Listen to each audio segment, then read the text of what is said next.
Okay, wait, I've got an idea. I don't. 1,000 points to whoever says the intro with the biggest belch. I don't remember the intro. You see, here's my problem. You getting the intro slightly wrong. You getting the intro slightly wrong every time is your intro. All right. Wait, how do I know when you like that? I only had about half. Welcome to King of the World, Chad, where the points don't matter and neither does the rest of the shit. It's the King of the World chat, where the points are made up and the belches don't matter. Drink soda long enough, Lee. It's just burned a hole in your system is just full of holes. We can't keep ripping off whose line is it anyway. Like, who's ripping off whose line is it anyways? I never thought bacon grease in a milkshake would be delicious. Exactly. They don't die, and then you're like, you can't do this. It's like, I don't you can't get ye flask. Wow. What the fuck is wrong with him? It's like one of those exhaust pipes that's had like holes drilled in it. Or whose line is it anyway? That's not a rip off. It was a rip off. It's not a nip off. It's not a knockoff. It's not a rip knock. Like, we're not getting away with something here. That's not true. To any lawyers who might be listening, LeBron James tried to own Taco Tuesday. Yeah, what the fuck? I just feel like we should be trying to make a real intro. Before we go any further, I want to say a big shout out to Ashburn in the United States. We don't know if it's Georgia or Virginia, but you know who you are. We know you're out there, and you should comment on the YouTube video. That way we know whether it's Georgia or Virginia, Ashburn. Even if you don't, thanks, Ashburn. Thanks, Ashburn. Indeed. Ashes don't burn either. The ashes are what's left after you burn. No, you can burn them. They just turn to glass, I thought. Hold on. It looks like your video is frozen up. Is that just my side? Actually, that's IHOP. No, my video on your stream. Big Bacon Temptation. I don't know what was going on there. Move real quick. Okay. I don't know what's going on there. Is it Funky Jam Dance Party? Funky Jam Dance Party, better known as King of the World chat. Funky Jam Dance Party. Okay, yep, there we go. That's episode 4. 4. Available on all the places with podcasts. Available on all the places with podcasts and YouTube. And I actually don't know where all those places are. Do you podcast? Well, you podcast, but have you ever listened to a podcast? Not recently, man. Recently? What's the only podcast you've ever listened to? I tried, actually, I listened to the Variant Comic podcast. Oh, the guy with... yeah, with Eris Kionis, dude. I like watching Variant Comics. Was that the same YouTube channel you showed me several weeks ago? Yeah, where we were watching all the superhero stuff. Yeah. Hey, looky there. You already had one as well. Had one what? Bacon Temptation Omelet. Remember when we went to Denny's a long time ago and you got the bacon sundae? The bacon milkshake, yes. Oh, yes. Bacon milkshake, bacon sundae. Somebody else ordered one of those. Was it Cody? Bacon and hash browns. We had bacon everything, but I think you and Cody both ordered the bacon milkshake. Oh, dude, the bacon milkshake was delicious. Because, dude, I never thought bacon grease in a milkshake would be delicious. And I know that's the most American thing ever. Just give me a straw and I'm going to drink at the tub of grease. When we lived together, I used to keep the bacon grease in a... Yeah, dude, it's great to cook with. It was. Oh, bacon grease. It would also have done us well, even further back in our past, to grease up the window so it wouldn't have made so much noise when we would sneak out. Yeah, I do remember that. Which we did a lot. Oh, yeah. Like a lot. Yep. It was a choice that we made. Every time. For freedom. First time we attempted it, we went to a building close by and we used their vending machines. Yeah, they had a vending machine that was outside. It was a test run. We just wanted to see if we could get out of the house. And we had to cross its face. That was the big deal, was crossing the face of the house. Like our window was on what would have been like the far left side of the house if you were facing it from the front. And the direction we went, when he says across the face, is we went through the front yard and we went to this building that had a soda machine outside. We went and got a soda. We stayed out there for a minute. We came back. In and out like a fast food restaurant. Indeed. What was the code word for when we were getting picked up at the church? Oh. Meet at the Wait, we had a code word? yeah. Was it meet at the bar? No. No. You have to remember that. We sent so many text messages because sometimes we would just send that word to like Woody or somebody. And they just say okay, and then we'd go there and we got picked up. It was probably just the church. I think it probably was church. You remember the knothole, the tree that had the knothole in it? We hit a handle of whiskey in there and came back like for 3 weekends. That was a long time ago. Oh yeah, 3 weekends we came back and polished that handle off. That was you and your friends. Me and my friends? Yeah. Liam, that was our handle of whiskey. We hit a handle of whiskey in the tree? In that knothole, remember? You remember Dude, I usually left my alcohol at people's houses. Nah, this is when me and you bought. Okay. Because I remember like one of the first times me and you bought alcohol together. Minus the Coronas. Well, y'all bought those. But that was one of my friends at Jason's Deli. Back in the day. God, that's something, we're so old. That's 10 plus years ago. But it was a decision that we made that was arguably, well, my mom would say, our mom would say is not a good one, but it's one that we made for choice and for freedom and for fun. Because you got to fight for your right. To sneak outside. And party. And bullshit. Man, freaking good times, man. Good times. Mostly. I wish we could go into some of the stories, but nah. We could. There's a bunch of them. That's the problem. Yeah, I know that is the problem, but like we had a neighbor that was on our side of the house. They had 2 dogs. 2 dogs. Yep, 2 dogs. That would always be outside at nighttime. Oh yes. And without fail, pretty much, they would always bark at us. Because what we would try to do eventually was we would not try to cross the face of the house, like my brother said, because sometimes my mom would sleep on the couch. Yeah. And there was big open bay windows in our living room that you would very easily be able to see us outside, even on like slightly lit nights. So we had to go the other way. Full moon, you had to you had to be careful. You remember the time when, well, you were already out somewhere and I had snuck out later on and I basically got pinned down in the front yard at the end of the driveway. Yeah. And my mom turned on the light and came outside on the porch. And I got down under the car and the neighbor's dogs were halfway in our yard barking at me, which is what prompted my mom to come outside. And I was under my car in the driveway. And it was so loud and it made so much noise. For some reason, it was like, hey, you have to come back. And then you just showed up. I didn't even see anybody. I don't know where they dropped you off. They dropped me off down at the building. But when I saw you were under the car, you just gave away what? I gotta cut that part out. It was good times. It was good times. The neighbor guy was pretty cool because he'd call the dogs back with a flashlight every once in a while. He would. All he would do is come outside and turn on the flashlight and the dogs would instantly come back home and stop barking, which he definitely did as a bro move to help us to get out of trouble sometimes. Yeah, it's just how it goes sometimes, bro. I lost a good Batman hat one time. Yep. I lost a Mountain Dew hat out of the back of Cody's truck. Those dogs, sometimes they would start barking as soon as we opened the window.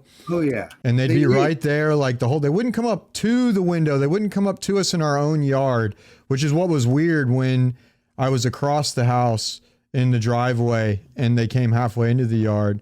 Because they wouldn't come up into our yard and they wouldn't get aggressive with you unless you were actually in their yard. But dude, it's because most of the time we ignored them. And if you ignore the dog, it doesn't feel like it's doing much. But sometimes our window was squeaky. When we go to open it up, they would be at the end of their yard right next to our window barking at us the whole time. And then sometimes cover the window.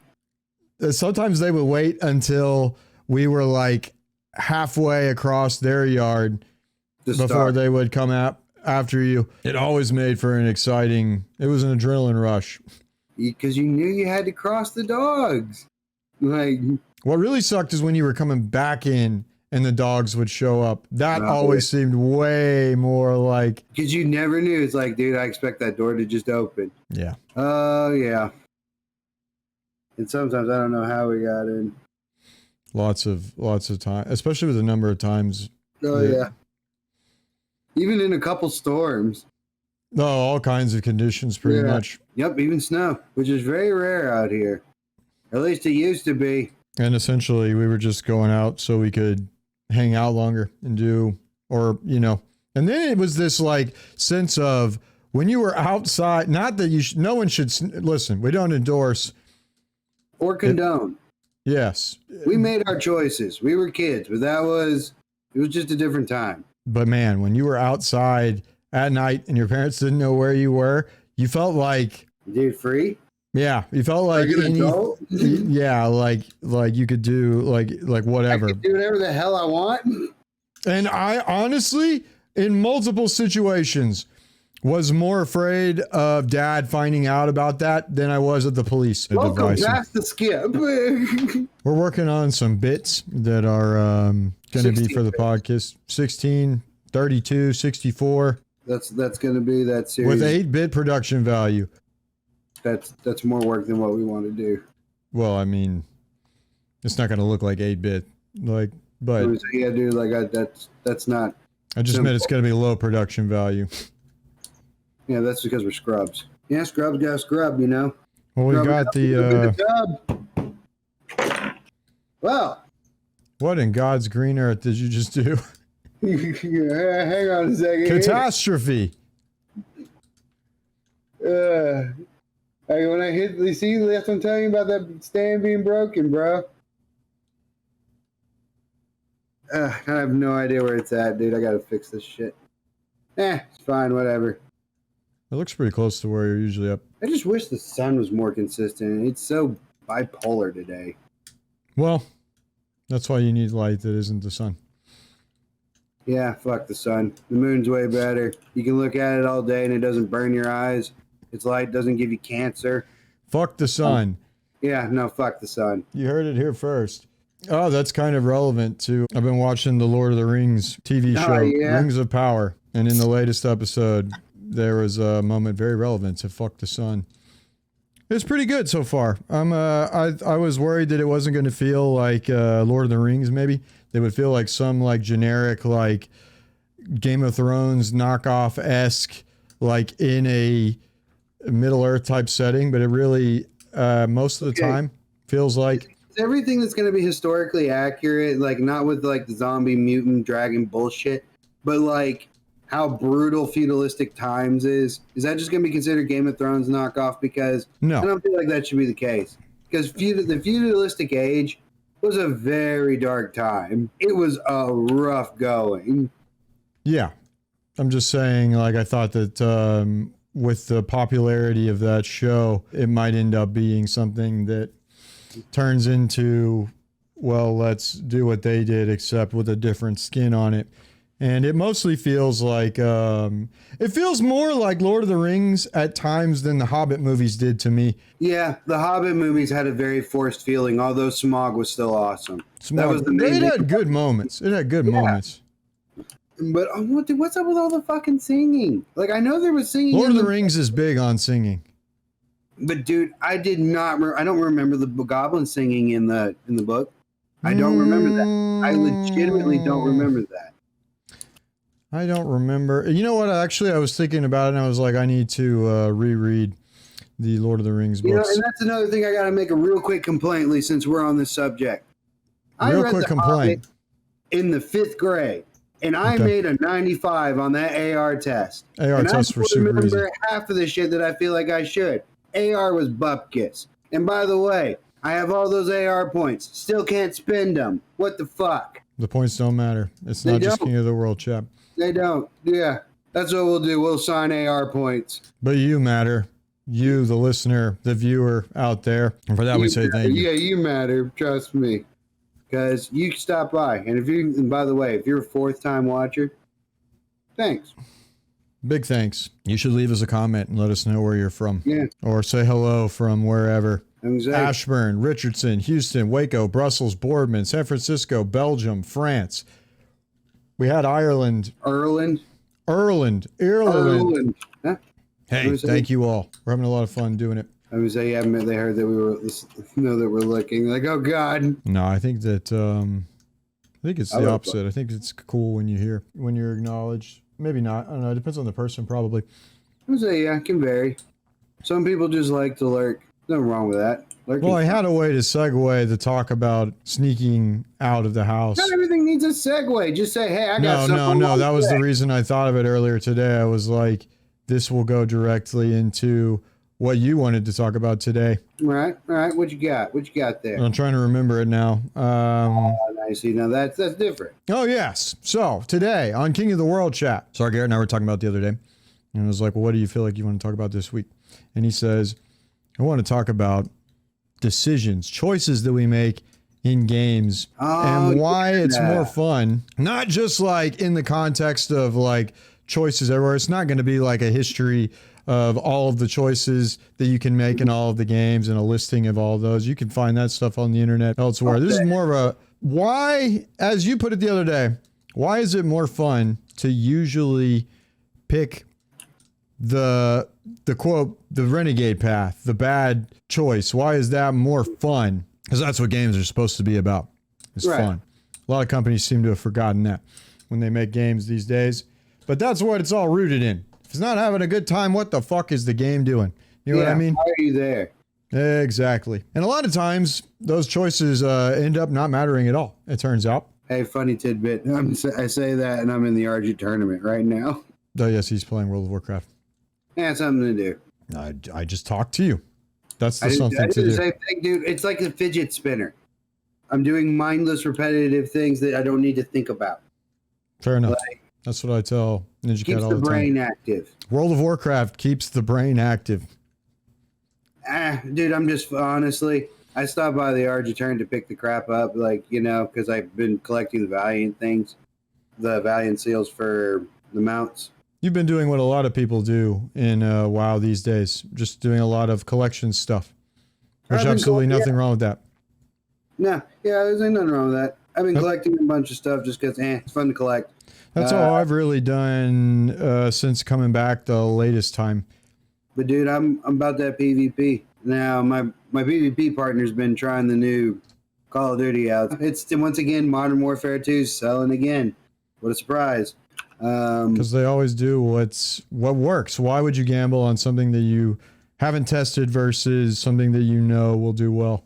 I mean, I guess Valve does it too, so... Everybody wants to take the safe bet. When you're spending big money like they are on games, it's hard to not look at it that way. But dude, the potential... Hey, speaking of people taking a shot on games, did you hear who's made us their own publisher now? Who? Dunkey. He's a game publisher? Video Game Dunkey has just announced his own publisher studio. It's called Big Mode, I think it is. Really now? And there's a lot of people apparently who were like, I thought I saw this. I don't suggest going to the cesspool that is Twitter, but if you do, you should follow King of the World Chat. We're on there now. It's, I think it's King of World Chat is what the Twitter name is, because King of the World Chat wouldn't fit. But yes. Anyways, I saw a comment the other day from somebody, I think it was Bellular, talking about how people were dunking on Dunkey, some people, because they didn't trust that he would know what he's talking about just because he makes funny videos. These people must be like the most like thick-skulled people that watch his videos and laugh, because Dunkey makes great points always, usually even in the middle of all the memes and the jokes. If there was anybody that was a YouTuber that was just like, hey, I'm going to publish games. He's not developing them. He's basically picking up, he's hooking up developers with the funds to make the games that they want to make, that he wants to see made. I would trust Dunkey. Like, if I'm going to give any YouTuber blind trust and say, hey, I will buy your game, I would take that bet on Dunkey. Okay. That dude knows games.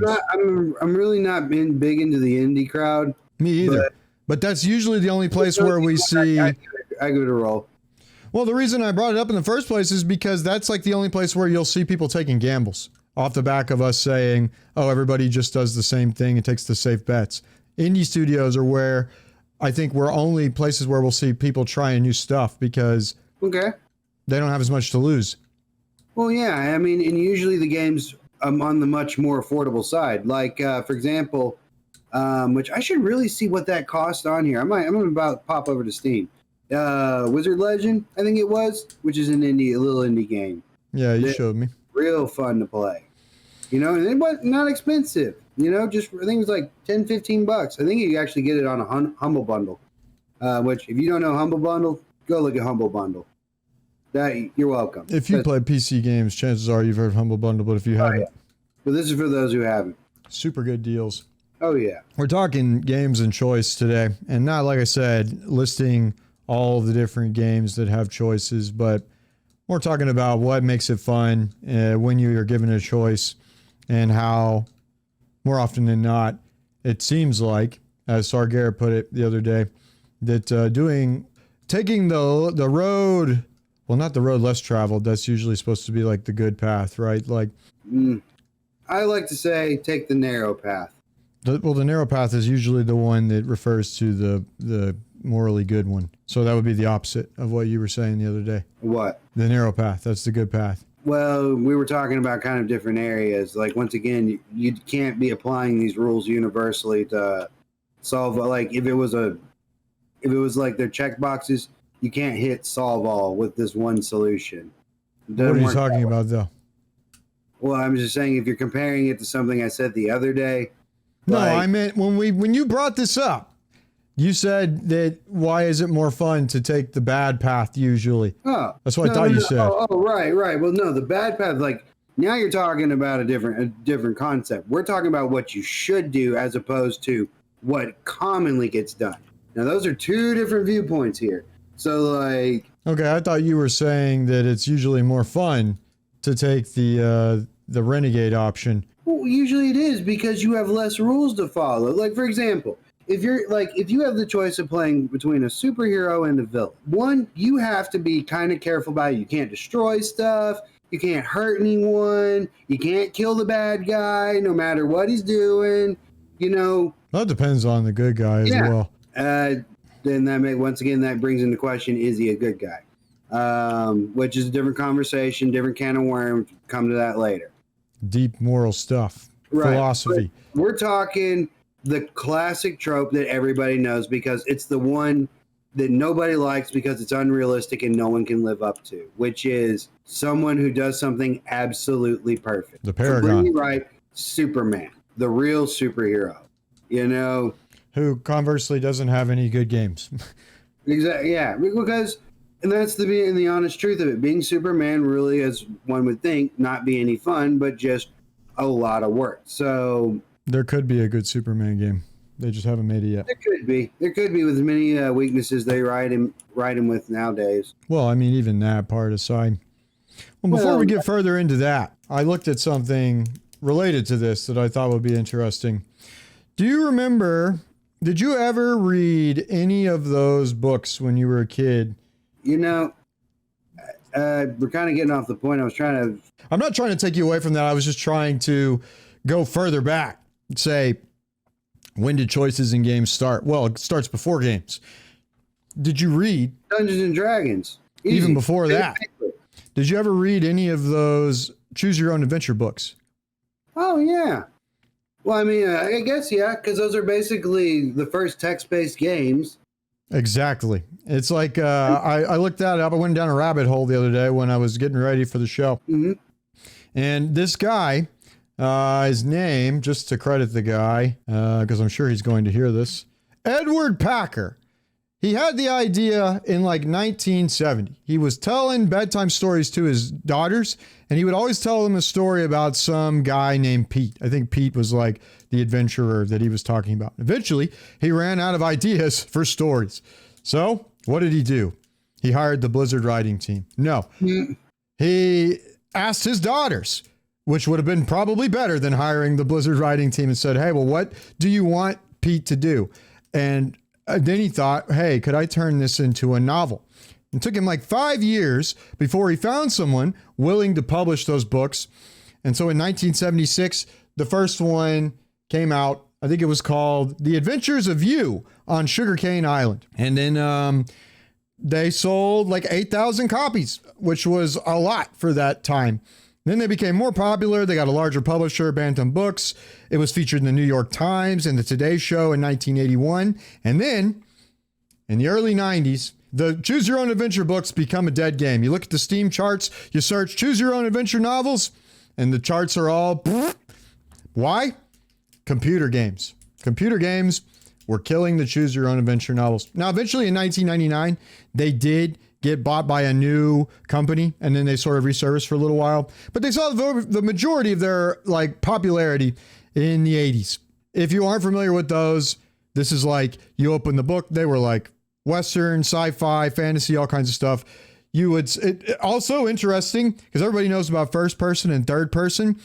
This was, if you ever have to explain second person to somebody, these books were written in second person. And that means everything was to you. It would be like, you open the door and you see in front of you a podcast. It's King of the World Chat. What a fantastic podcast. You have the option to turn the screen off and go do anything else. Do you do this?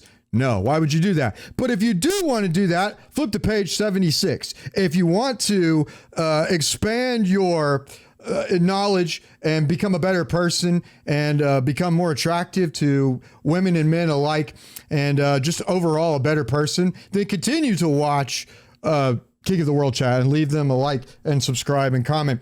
And then go to page 42. And then so basically those books would have alternate endings based on the decisions that you, the reader, made as you went through. They were really cool. I only ever read one of them as a kid that we had in the library at my first school, but it was a really cool experience. I thought it was pretty sweet. And eventually they had, they would put loops, like never ending loops in the book, in some of the books. They would have trick endings.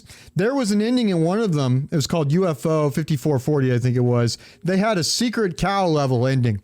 For everybody out there that knows what a secret cow level is, if you do, leave us a comment saying, hey, I totally got the secret cow. Or just say moo, actually, if you understand the secret cow reference. It was a page, it was an ending you could only get to by cheating. You had to go to that page or flip there on accident. There was no actual page that took you to that level. I mean, to that ending. And like eventually, they started off with around like 44. And they had as many as 44 different endings in some of the earlier books. And later on, they had as many as 7.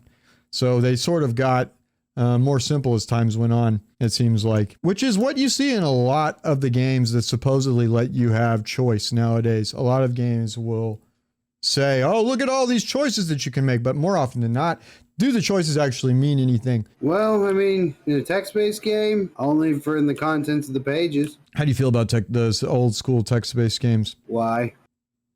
Why? Yeah, like why? Like why? You're pretty desperate if you've come here. Well, imagine a time before graphics. Sure. I mean, that would seem great and fun. When I was a kid, I remember stumbling on those, but I would pretty much look for... You gotta remember, the only time that little question kind of works is when you know the other side. But if you were back in that time and books were all you had, you would probably think that you had it the best. What do you mean? I mean, like what I said, like, you know, you would have no concept of computers or anything like that. So from where you were standing and looking back on how people before you lived, you'd probably thinking like, dang, I got it way better because I can read books. Well, chances are that would be compared to what, having to wait for somebody to tell you a story basically before that? I guess, yeah, like the old storytellers that sat around the campfire. Or telling your own stories. Yeah, everybody does that, whether they realize it or not. Well, and I think that's where the choose your own adventure and the whole idea of choice in games comes from. What makes those games interesting is when you play a game that has decisions that can go different ways. It's like you play it, you talk to your friends, and you see how different it was from when they played it. And those like choices can happen at like a large scale, like with like branching, you know, endings and different pathways that can affect the game overall.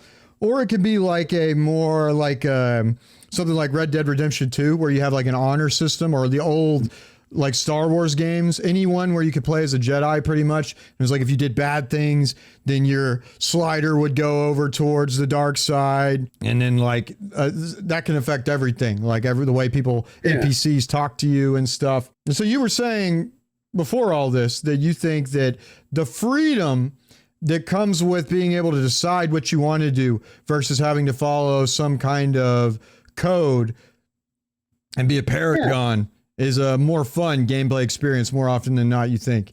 Less rules, more freedom generally equals a better time.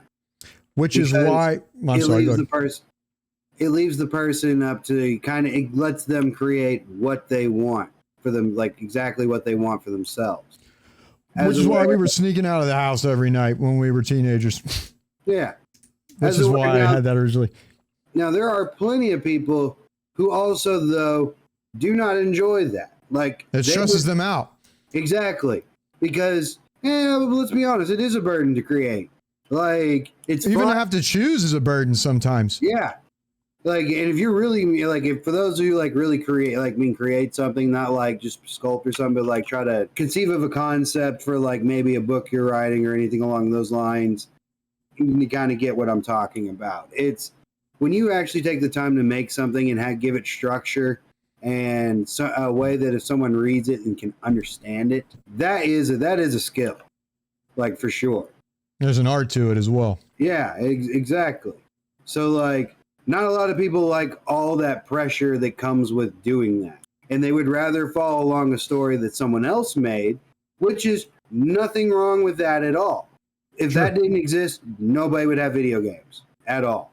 So be appreciative if you feel a certain way about that. When a game gives you choice, what do you think makes that what makes the choice matter? Really, is what you're asking, right? Well, I was going to say, just in general, what is it about choices in games that you think are good or bad? Like, and it sounds like you've hit the head on. I think the most important part, does it mean anything, the choice or not? It feels really bad when the choice doesn't mean anything and you find out later on, right? That feels shitty, I think, to everyone. Yeah. Okay. So it's also like this. Another thing about it is games like that let you kind of help you figure things out about yourself, you know? Sometimes. Like, you know, it's like you kind of figure out, like, you ever tried, like, where a game that does have, like, a bad or good slider? Like, where you would kind of, it's like, like, for example, the first time we play Red Dead Redemption 2. When I did a playthrough where I was like, okay, I'm going to try to just to see how I would decide everywhere. Not try to make a decision based off, like, which one I think is I'm supposed to be the role I'm following. Sure. I would just be like, and generally, dude, the slider kind of ended up, you know, it tilted heavier to the right side, but I wasn't perfect, you know, like definitely a gray, a very, not super dark gray or anything, but, you know, gray. So you kind of learn, like, little things about that, like, yourself. Or if like you have an option of, like, where you have professions, like where you learn, like, maybe you would rather paint a picture than build a sculpture, or you'd rather try to make a machine that worked rather than, say, like, carving a bow and arrow. Like, you know, it's little nuances about your personality that you'll learn. Like, you prefer this activity because it's outside. You prefer this activity because it's indoors. You prefer this activity because enter whatever for X. And that speaks to the skill of the design of the game, and that it lets you express yourself. Exactly. Or you could even play it a certain way and be like, well, I'm not playing as I would. I'm playing this guy as an outlaw. You know what I mean? So it's going to be like, and that adds a lot of replay value, and that really makes you remember the game better. And I think, like you said, speaks to a better game. And those aren't necessarily massive decisions that have to come up in the game. It's like, you know, little things. Oftentimes the little ones are the ones that give you that best fleshing out of the character. And that's what I think a lot of games are starting to figure out, is they need to give the players more choice. But however, not the first person shooters.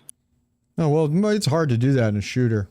Dude, because, well, it's a pretty basic idea, basic game. Like, GoldenEye is going to be just what it always is. It's going to be great because of what it is, you know?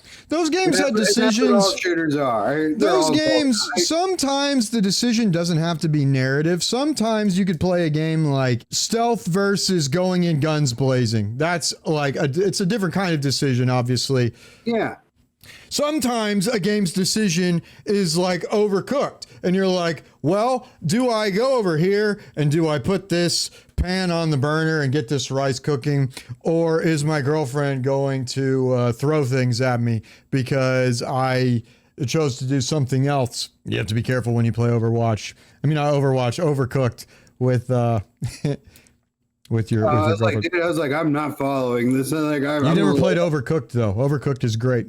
But your decisions can have consequences in real life there. This is what I'm saying, which can affect your health, depending on how far away you're sitting. Sometimes the decisions that come up in games and the choices that we're quote unquote allowed to make don't actually mean anything at all. And it ends up being for nothing. What do you think of when you think of a decision in a game? Like, what comes out to you first? Like, which game, what decision, what's the first thing you think of? Or what stands out to you the most when you think about games that you've played that had decision components like that? For me, it's whenever I'm playing a game like that, so like what I would say like Skyrim VR. Skyrim. To be honest, I kind of have like, you know, because that's a decision game, essentially. No, absolutely. So like, and especially when you mod it, like, so when it comes down to stuff like that, I kind of outline what the role that, or in that case of Skyrim VR, the kind of skin that I was trying to get in and feel and try to feel what it was like to be Enter X. Like, so the first time, like when I tried to play as like a paladin, like a true crusader of the light, and which was actually way more violent than I realized. Like, that sounds about right. Paladins are pretty violent. Dude, Crusades are super violent. Dude, Crusader zealousy. There was I ended up actually destroying 2 towns because of like, that was just the logic and reasoning behind. I was like, nope, this action is unacceptable. This entire town has to go. Because that was the rule. When you finish the main quest or the quest for that area, you know, when you're pretty much done and like that NPC no longer serves any purpose, the freedom to kill them comes up. And yeah, except for Nazim. Nazim always comes back. And I made sure that there's a nice little mod to make sure the guards don't react. And see, that's an interesting point as well, because that always really bothered me about the Elder Scrolls games are great because... Dude, another weird point real quick. The Death Knight, when I played a Death Knight, it was more tame than the Paladin run. Because most of the time, like, you're concealing rather than just openly destroying towns with the undead. You know, like, you have to really, like, in your mind, you have to pick and choose because there's Stendar disciples walking around everywhere. Like, exposing yourself could get you into a lot of trouble real quick. Now, exposing yourself can get you in a lot of trouble really quick. Yeah, don't do that. But, you know, stuff like that. So, like, I found the Death Knight role to be more of a tame role than the Paladin role, which is like, and then you have Barbarian, and Barbarian was fun because Barbarian. I'm sorry, I can't get off of it thinking about the have you seen the? I haven't seen it all the way through, but I saw the intro where Nathan from Nathan For You was like talking about his like escape artist act that he was working on, and he was like gonna try to get out of, like, it was like a Houdini style, like, I'm gonna get out of this. Oh, okay. And if he didn't in time, then his like clothes would get ripped off in front of a bunch of children. Oh, and there was a cop standing by to arrest him. Wow. What the fuck is wrong with him? That's why Austin loved that guy, man. I'm going to assume he didn't get. I'm going to assume he made it because. Yeah, I haven't heard about Nathan getting arrested. And that was the last time we ever heard of Nathan. Well, it's funny that you brought up the Elder Scrolls games because for multiple reasons here, but I think they hit some big points that I wanted to ask you about on this whole subject. you have both the macro and the micro level decisions that is what I'm going to call it, for lack of a better way to say it right now, in an Elder Scrolls game, right? Like, do you prefer the ones like at the beginning of Skyrim? And I know you're playing the modded game, so it was not about the main quest line, but you have to pick at one point early on. I didn't play much of Skyrim, but I remember you have to decide whether you're going to help like the Nords, or you're going to go against them, right? Or the Empire. Yeah, and that like affects Empire all day, every day. That largely affects like the ending and all that, like the main path that the game is going to go on, right? Yeah, I mean, it decides like. Like mostly what I would say, it changes a few aesthetics mostly. And that's what I'm saying is exactly. It's like, it seems like a massive decision the way they put it in the game. Ultimately, you don't see a whole lot of difference a lot of the time with those big decisions in games, like, which I think it irritates some people, usually after the fact. Like, it's fun while you're playing it, and then looking back on it, you'll see articles written where people are like, well, actually, your choice didn't matter at all in that game because, you know. This still happens, or this happens. And that's the macro level of, like, making a decision in a game. And a lot of times, like you said, even though those seem like big decisions, what the game wants you to think, they're not necessarily that big. Or, like, you really only end up with like a handful of possible endings that way. Then you've got like the micro level decisions, which is also in the Elder Scrolls games. Do you kill this NPC or not? Do you sneak? Do you run in and bash things? Do you use arrows? Do you use magic? Like, the game lets you make a lot of choices. It's essentially one answer answered 3 different ways. Well, no, that's just the play style. I mean, like, you have every time there's a quest line, how are you going to do it? Like, are you going to kill everybody? Are you going to, like, I just mean there's smaller ways that don't have impact on the end of the game necessarily, but that game emphasizes both of those. One of the things that I thought was very cool when the first Elder Scrolls game I ever played was Morrowind. And before that, I had never played a game. I was like, holy shit, this is like, and I hadn't even really I'd never played Dungeons and Dragons at that point in my life either. But I remember being amazed at like how much you could like choose to do in an Elder Scrolls game, and how little it gave you, specifically in Morrowind, because you didn't have, like, it was like, you open up that quest log, and you look, and it'll be like, go west from this, and it's like giving you directions, like back in the day, before MapQuest, when you'd have to be like, well, you go down on Main, and you turn left at the second bridge, and then it's right at the picket fence, and you know what I mean? It's like these old school directions that are super hard to follow. Sometimes it was hard. Based. Exactly. And that was the way you had to get around. I remember being like, God damn, this game was something else. But then you get into that and you're like, you know what? Fuck it. Like you said, I'm going to kill this whole town. And then you do it. And then you get to that NPC that won't die. And then it's like, you're not allowed to kill this person. Or later on, what they started doing was they would die, but they don't die. They just knock out and they get back up, right? Yep. And they have to do that, otherwise you soft lock the game. Or do they? Should they, in a game that is about decisions and making your own world, should they let you soft lock yourself? Yes. I agree. Because it's like, it feels bad. It is that whole thing that I was saying earlier when it's like, oh, my decision is to kill this mother. And then they don't die. Like, and then you're like, you can't do this. It's like, I don't you can't get ye flask. Yeah. I get ye flask. You can't get ye flask. Like, why can't I get ye flask? Because I said you don't get ye flask. Give the Carrick a cold one. Oh man, yeah. I just wanted to ask you. Form of an orc, by the way. Oh, the Carrick. I thought it was more like an ogre, which takes us back to the first episode. Yeah, no, it's just still an ogre is just a larger orc, pretty much. No, it depends, because then there's a lot of universes where there wouldn't be a Mok'Nathal in Warcraft if there wasn't a difference between the two.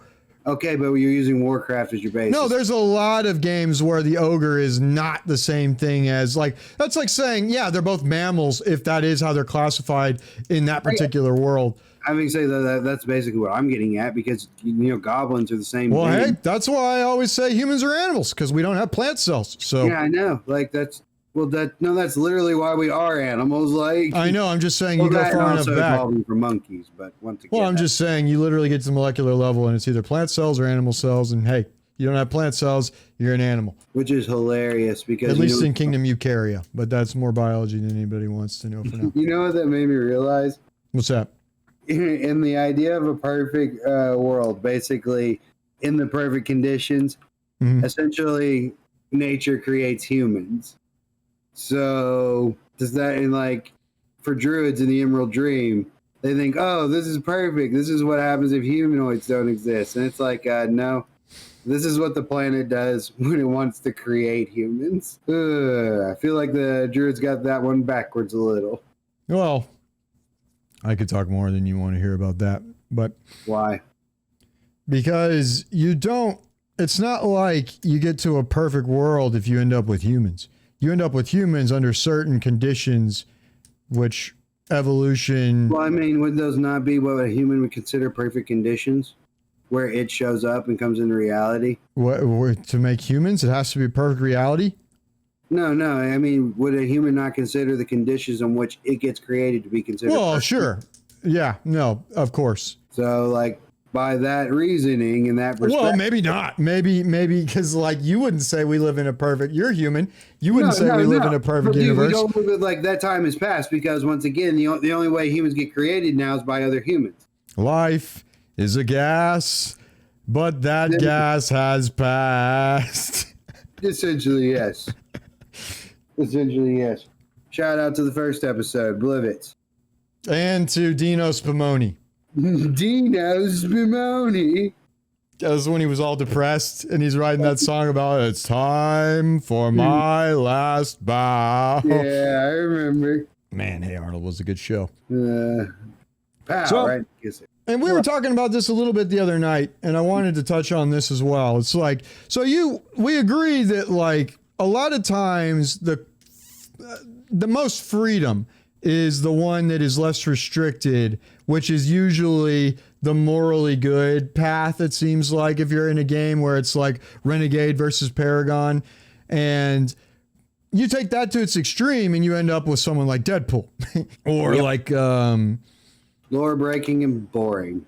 Which does you and I, like Deadpool, the movie's funny. Like the comics, funny at times. Deadpool's one of those things that I want to enjoy in clips or like in small doses because it gets, like you said, it gets old for me. Like I'm just realizing that this episode is probably going to irritate some people, which it is what it is. We're trying to be straight up here. Why are we going to irritate people? Because I think people want to believe that their choices do matter. And I think that a lot of times they don't. I see where this is going to go then. Well, no, I mean, like, I'm going to talk about Mass Effect, and a lot of people were pissed off about Mass Effect when Mass Effect 3 came out. Yeah, Drona or whatever. It's only got 8 endings. Like, you sell that game as, like, hey, you get to make all of these decisions throughout all 3 games, and the decisions are always going to carry over, and your ending is not going to be like anyone else's. And then it turns out that when you examine most of those decisions, most of the time, then this is what's going to upset people. I'm sorry. Like, if you have all those decisions, I don't know how many there are, you could go back and you could count all of those, and you only end up with 8 possible endings, and you made a tree out of all that, then most of those paths, which were decisions, went nowhere or didn't matter. Yeah. No, they're all the same because essentially the only question they could answer was, is this character here at the end, yes or no? And that's usually what it comes down to. You get one of a few big endings, and then the variation is, well, who's there? What NPC do they swap into the cinematic? Yeah. And to be fair, not The Witcher. Witcher 3 is I was going to go there in a second. The Mass Effect, fantastic game. I don't remember the second one that much. I know I played it. And I didn't play the third one at all, which is, like I said, which is what's going to upset people even more because it's like, how are you going to talk about this game if you didn't play? It's like, look, The Witcher 3, similar deal. There are a lot of decisions in The Witcher 3. You could carry over your save from The Witcher 2. I looked at an article earlier today where they examined 5 of the decisions that you can make in The Witcher 2 and do they carry over or not to The Witcher 3. Almost all of them doesn't matter. by the time you get to The Witcher 3. When it does show up, it's basically in a reference, like a one dialogue line reference. The only one that has major impact on the game is, the big guy, The Witcher, he's built like an ogre. Leto, the one that's, hey, this is Hydemore. Originally, I was going to give you a spoiler alert for The Witcher 2, but then I realized the part that I'm talking about spoiling actually happens in the opening cinematic of the game. I haven't actually played all the way through The Witcher 2. This is a terrible spoiler alert. In fact, if you've made it this far into the video, then you should just leave us a comment saying, hey, that was a terrible spoiler alert. You and I will know what you meant. And for that, we say thank you. Now back to the podcast. Hope you're enjoying it. The one that actually assassinates the king in The Witcher 2, spoiler alert, if you haven't played it, like it's super old at this point, I'm sorry. Before the spoiler, by the way. What?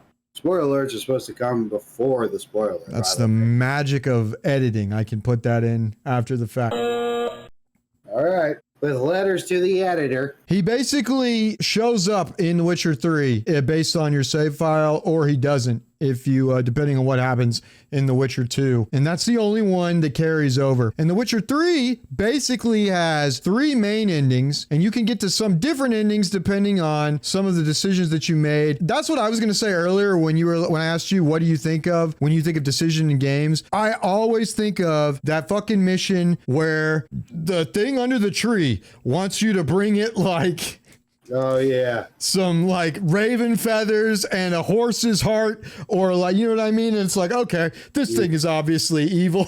Like, this is a ritual that it wants me to, but it was fantastic. It's like, there's a whole town that gets wiped out, whether or not you make a decision in that game. And you see that, and it has weight, and that feels good in a game. That is a decision done right. Even if it doesn't drastically change the ending of the game, like, that's what I think of when I think of decisions that matter in games. Other ones is like the Telltale games. And a lot of times I looked at the Game of Thrones one recently. Not recently. I looked at the possible endings from it. It only ever got one season or whatever they called it. And essentially the endings came down to, it was like 16 total, but basically they were all variations of A or B for 3 different decisions. And it was mostly, does this happen or does this happen? And then is this character with you or this one at the end? And largely they don't matter. There was a lot of people that were really upset about the Walking Dead one. And they were like, oh, basically. And if you think about it, like, and you consider like, you would end up with it would take way, way, way too long to actually do justice to making every decision carry all the way to the end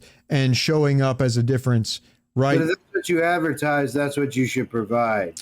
Exactly. And that is what is the selling point for a lot of these games a lot of time. And also what's probably going to upset people that look back at some of those games that we've listed and think like, it's like, hey, like it is what it is. If they were fun experience. And that's the same thing with The Walking Dead. I played The Walking Dead season 1, the Telltale version. It was a lot of fun. You feel like your decisions matter in that game. Even if you get done and you look back and you see a tree of everything, then maybe you look at it and go, oh, okay, maybe it wasn't that much of a decision. But it doesn't feel that way when you play it once. And I'm gonna be honest, I have never gone back and played one of those games enough to like see that for myself anyway, for that to ruin it for me. You know what I mean? Maybe that's the only way. For me, it's just not enough replay value. But you do get replay value from games when it's like The Witcher, right? Effect, Dragon's Age. Dragon's Age was fantastic. Yeah, the first one at least. Didn't play the second one. I started Inquisition. Second one was a slasher. Yeah, I know. I've started Inquisition, but I've never played much of it. The most recent one, which is pretty old itself now. But those were fantastic. Let's see. But they really do add replay value to the game. When it feels good, like something like Red Dead Redemption, The Witcher, some of those games, when the decision feels like it has weight and means something, that adds replay value.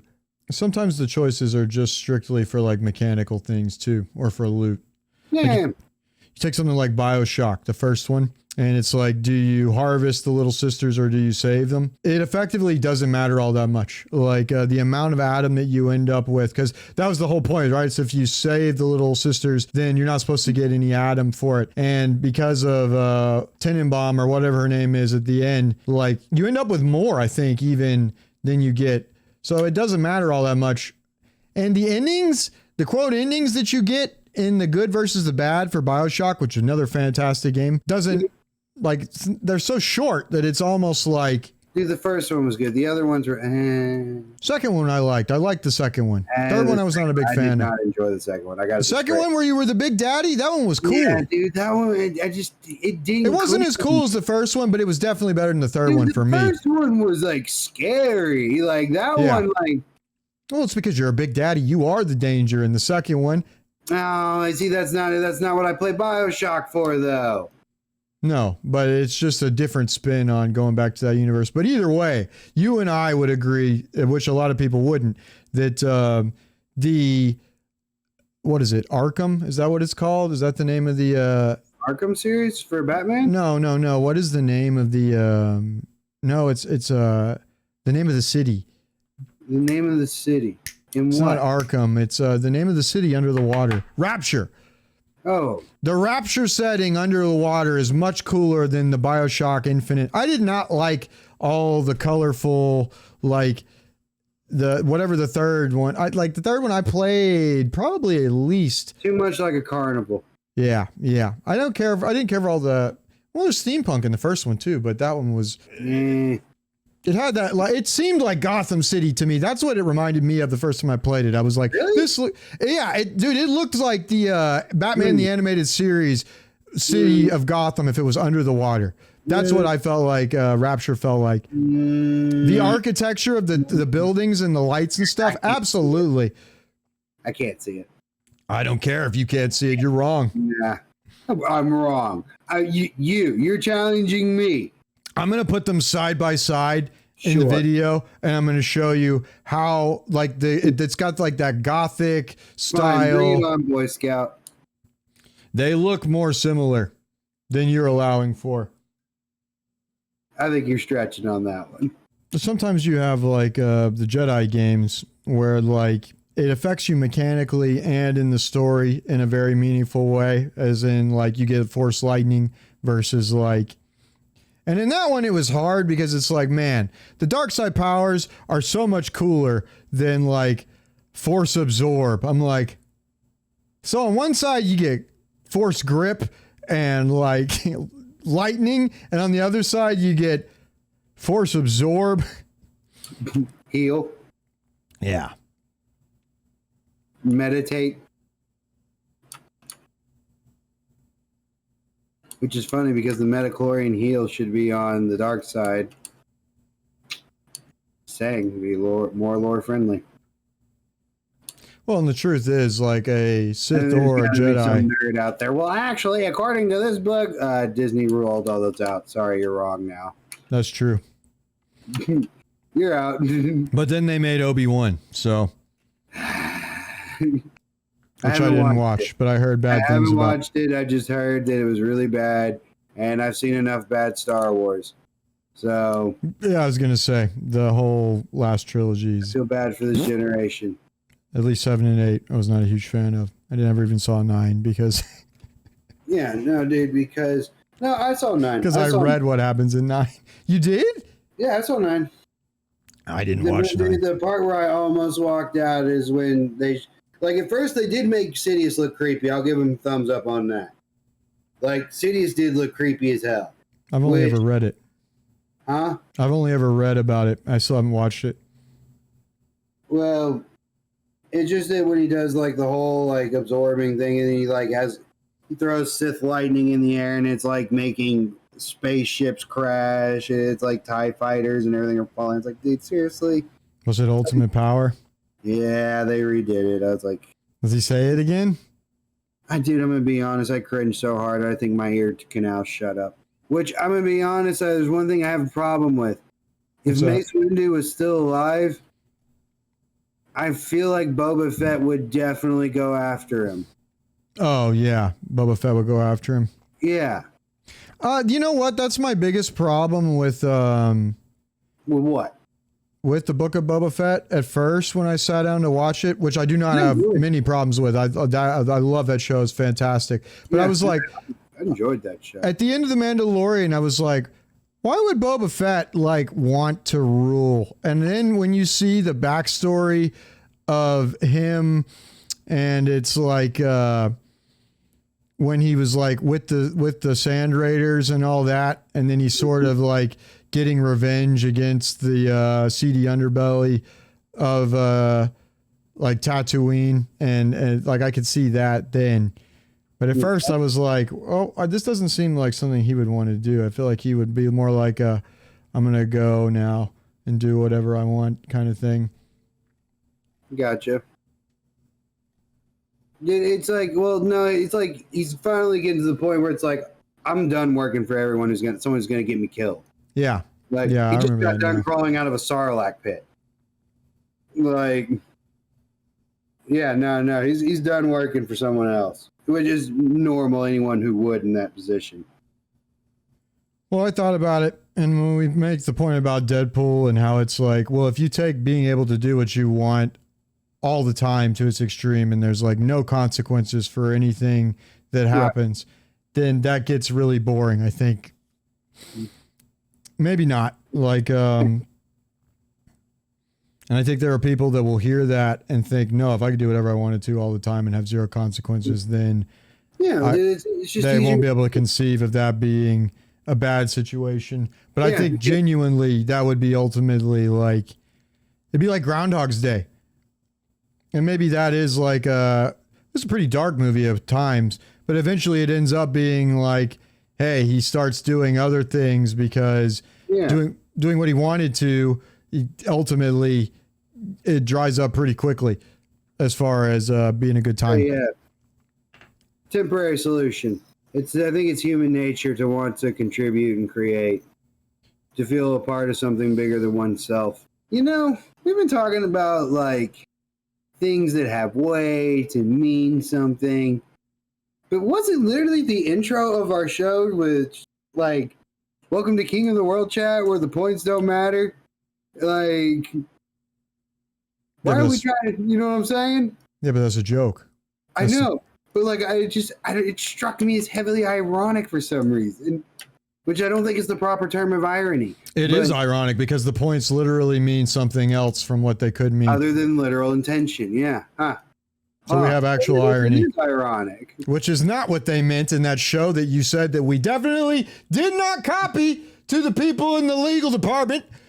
Dude, just cut it out in editing. Forget, no, yeah, he didn't say that. You should definitely do that because you made that freaking edit at the end of the last video. You're like, so come on. What edit? Don't give me that garbo. Garbo. Or as we truly would say down here in Texas, basura. Basura. I think I should have trilled my R there. Basura. No, you said it right. You said it right. That's Spanish for trash. There's your Spanish word for the day. Basura. Tell your friend they're trash and they won't even know what you're saying. Tu basura. There you go.